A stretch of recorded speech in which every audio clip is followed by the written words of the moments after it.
ఇందు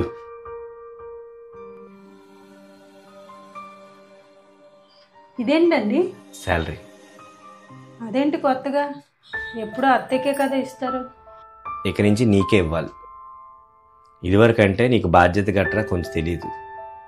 ఎలా ఖర్చు చేయాలో తెలుసు, ఎలా పొదుపు చేయాలో కూడా తెలుసు. నిజం చెప్పాలంటే ఒక భర్త సంపాదన భార్యకే ఇవ్వాలి, భార్య పొదుపు చేయాలి. కాబట్టి ఇక నుంచి నీకే ఇస్తాను నేను. అలాగని నీకు ఇచ్చానని మా అమ్మని తక్కువ చేసినట్టు కాదు, నీకు కూడా బాధ్యత తెలియాలంటే నేను నీకు డబ్బులు ఇవ్వాలి. వెళ్ళి జాగ్రత్తగా డబ్బులు బీరువాలో పెట్టు. ఇందు, నాకు ఒక 500 రూపాయలు ఇస్తావా?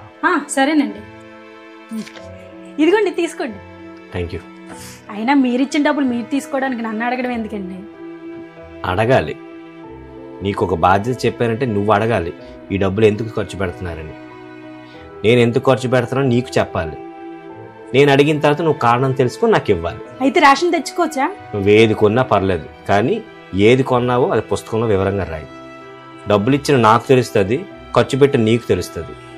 సరేనండి. ఏండి, ఈ 500 దేనికి తీసుకున్నారు? అంటే బుక్లో రాయాలి కదా. ఏం లేదే, ఫోన్ రీఛార్జ్ అయిపోయింది, చేసుకుందాం. ఈ ఒక్క సూత్రం పాటిస్తే భార్యాభర్తల మధ్య అపార్థాలే రావు.